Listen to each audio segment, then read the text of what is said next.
नमस्कार। आकाशवाणी चंडीगढ़ से प्रादेशिक समाचारों के साथ मैं रत्तिका। पहले इस बुलेटिन के मुख्य समाचार। कोविड टीकाकरण को लेकर हर घर दस्तक अभियान का दूसरा चरण आज शुरू हो गया है। सभी राज्यों व केंद्र शासित प्रदेशों में यह अभियान 31 जुलाई तक चलेगा। सूचना एवं प्रसारण मंत्रालय के सचिव अपूर्व चंद्रा ने कहा कि डायरेक्ट टू मोबाइल और 5G ब्रॉडबैंड के सम्मेलन से देश में ब्रॉडबैंड सेवाओं और स्पेक्ट्रम के इस्तेमाल में सुधार होगा।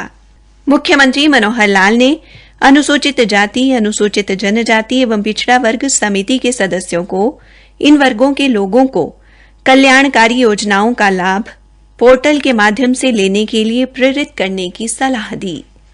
आज विश्व दुग्ध दिवस पर करनाल के राष्ट्रीय डेयरी अनुसंधान संस्थान में किसानों को दूध के प्रसंस्करण एवं दूध से बने उत्पादों को बाजार में बेचने के बारे में जागरूक किया गया।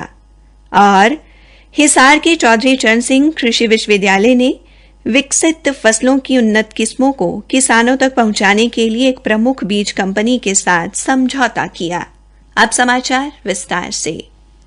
2 महीने तक चलने वाले हर घर दस्तक अभियान का दूसरा चरण आज से शुरू हो गया है। इस कोविड टीकाकरण अभियान का उद्देश्य सभी पात्र लाभार्थियों को इसके दायरे में लाकर टीकाकरण की गति को तेज करना है। यह अभियान देश भर के सभी राज्यों व केंद्र शासित प्रदेशों में 31 जुलाई तक चलेगा। केंद्रीय स्वास्थ्य मंत्रालय ने बताया कि घर घर जाकर टीकाकरण के माध्यम से कोविड रोधी दूसरे टीके और एहतियाती खुराक के सभी पात्र लाभार्थियों के टीकाकरण पर बल दिया जाएगा। 12 से 18 वर्ष के किशोरों का टीकाकरण स्कूल आधारित अभियान के तहत किया जाएगा। इसके अलावा वृद्ध आश्रम, स्कूलों, कॉलेजों और जेलों पर भी ध्यान केंद्रित किया जाएगा। सूचना एवं प्रसारण मंत्रालय के सचिव अपूर्व चंद्रा ने कहा कि डायरेक्ट टू मोबाइल और 5G ब्रॉडबैंड के सम्मेलन से देश में ब्रॉडबैंड सेवाओं व स्पेक्ट्रम के इस्तेमाल में सुधार होगा। श्री चंद्रा आज भारत के लिए डायरेक्ट टू मोबाइल एवं 5G ब्रॉडबैंड सम्मेलन रोडमैप पर IIT कानपुर और भारतीय दूरसंचार मानक विकास सोसाइटी द्वारा आकाशवाणी दिल्ली में आयोजित सम्मेलन को संबोधित कर रहे थे। उन्होंने कहा कि भारत दुनिया में सबसे अधिक मोबाइल डेटा इस्तेमाल करने वाले देशों में से एक है। उन्होंने कहा कि अब लगभग प्रत्येक व्यक्ति अपने मोबाइल के माध्यम से वीडियो देख रहा है। श्री चंद्रा ने कहा कि ऐप्स के माध्यम से मोबाइल पर समाचार भी सुने जा सकते हैं। यहां तक कि प्रसार भारती की भी अपनी news on AIR mobile app है, जिसको बड़ी संख्या में श्रोताओं द्वारा इस्तेमाल किया जा रहा है। उन्होंने कहा कि यह सम्मेलन उपभोक्ताओं के लिए एक बड़ा बदलाव लेकर आएगा और बुनियादी ढांचे में भी कुछ नियामक बदलाव लाएगा। सम्मेलन में प्रसार भारती के मुख्य कार्यकारी अधिकारी शशि शेखर वेम्पति तथा सूचना एवं प्रसारण मंत्रालय के अन्य वरिष्ठ अधिकारी भी उपस्थित रहे। इस अवसर पर श्री वेम्पति ने कहा कि डायरेक्ट टू मोबाइल सेवा में भारत को बदलाव में आगे ले जा सकता है। उन्होंने कहा कि आज उपभोक्ता चाहते हैं कि सारी जानकारी एक ही उपकरण पर उपलब्ध हो। श्री वेम्पति ने कहा कि डायरेक्ट टू मोबाइल ब्रॉडकास्ट एवं 5G ब्रॉडबैंड सम्मेलन में कोरोना महामारी जैसी आपदा के समय हर व्यक्ति तक पहुंचने की क्षमता है। उन्होंने कहा कि यूक्रेन की स्थिति ने साबित कर दिया है कि प्रभुता संपन्न राष्ट्र किसी तीसरे पक्ष की दया पर निर्भर नहीं रह सकते।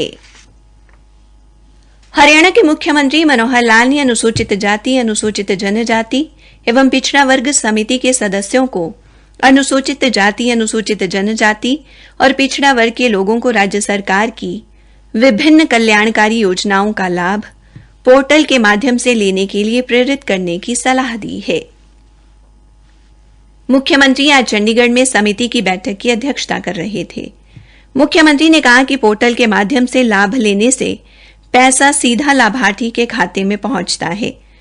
उन्होंने सदस्यों को हत्या, दुष्कर्म या इनसे जुड़े मामलों की एक सूची तैयार करने को भी कहा, ताकि दिए जाने वाले मुआवजे में देरी के कारणों का पता लगाकर जल्द ही लंबित मामलों का निपटान किया जा सके। बैठक के दौरान समिति के सदस्यों ने कहा कि मुख्यमंत्री पिछले 7.5 वर्षों में अनुसूचित जाति, जनजाति और पिछड़ा वर्ग के लोगों के लिए सुरक्षित एवं सम्मानजनक सामाजिक वातावरण मुहैया करवाने में सक्षम रहे हैं। समिति के सदस्यों ने बैठक में मुख्यमंत्री को शॉल भेंट कर सम्मानित किया।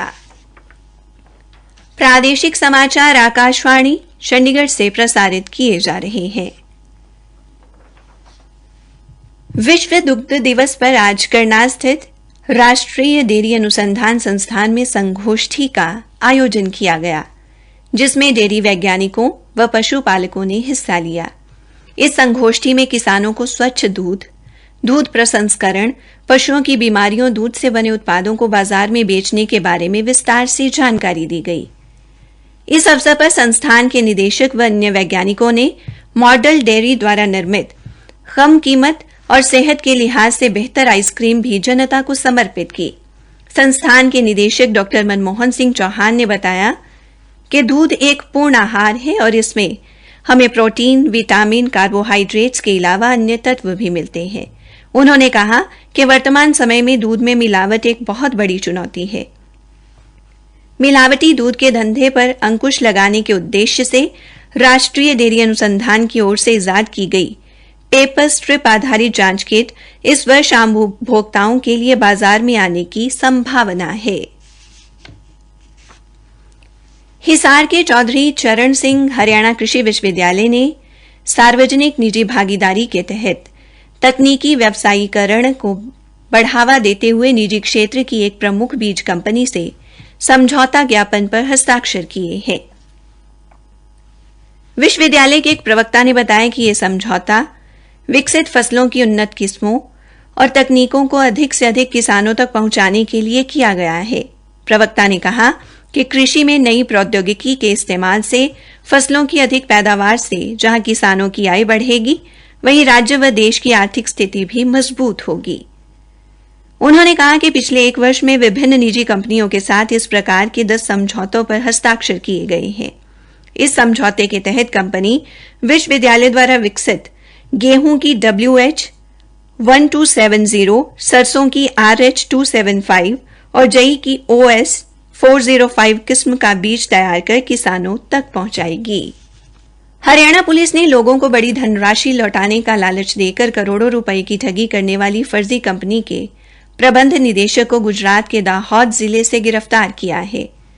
पुलिस प्रवक्ता ने बताया कि पिछले 5 वर्षों से फरार चल रहे आरोपी की पहचान अमृतसर निवासी जगजीत सिंह उर्फ लाडी के तौर पर हुई है।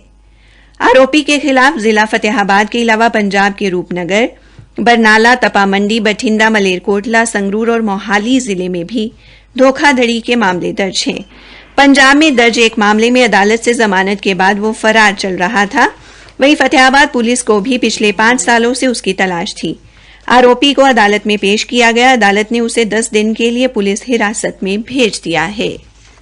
जींद के डीएवी शताब्दी पब्लिक स्कूल के छात्र राहुल व छात्रा कुमारी जिया ने 27वीं हरियाणा राज्य जूनियर तलवारबाजी प्रतियोगिता में प्रथम स्थान प्राप्त किया है।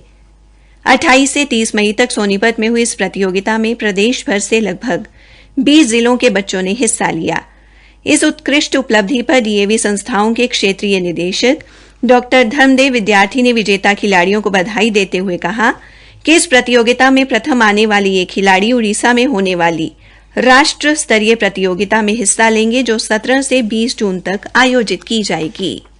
आजादी का अमृत महोत्सव के अंतर्गत अंतर्राष्ट्रीय योग दिवस के उपलक्ष्य में आयुष विभाग पलवल द्वारा आज राजकीय वरिष्ठ माध्यमिक विद्यालय में 3 दिवसीय योग प्रशिक्षण शिविर आयोजित किया गया।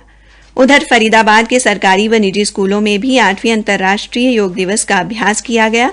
जिला आयुष अधिकारी डॉक्टर अजीत सिंह ने बताया कि इस दिवस को सफल बनाने के लिए प्रशिक्षण कार्यक्रम की शुरुआत की गई है। यमुनानगर के छछरौली स्थित राजकीय महाविद्यालय में आज एक स्वैच्छिक रक्तदान शिविर का आयोजन किया गया।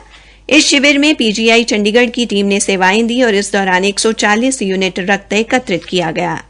नेहरू युवा केंद्र संगठन हरियाणा व जिला प्रशासन के संयुक्त तत्वावधान में युवा मंडलों व गैर सरकारी संस्थाओं के सहयोग से परसों 3 जून को राज्य स्तरीय विश्व साइकिल दिवस कार्यक्रम के अंतर्गत साइकिल रैली का आयोजन किया जाएगा, जिसे अंबाला के सांसद रतन लाल कटारिया झंडी दिखाकर रवाना करेंगे। अंत में मुख्य समाचार एक बार फिर। कोविड टीकाकरण को लेकर हर घर दस्तक अभियान का दूसरा चरण आज शुरू हो गया है। मुख्यमंत्री मनोहर लाल ने अनुसूचित जाति, अनुसूचित जनजाति एवं पिछड़ा वर्ग समिति के सदस्यों को इन वर्गों के लोगों को कल्याणकारी योजनाओं का लाभ पोर्टल के माध्यम से लेने के लिए प्रेरित करने की सलाह दी है। इसी के साथ प्रादेशिक समाचार समाप्त हुए।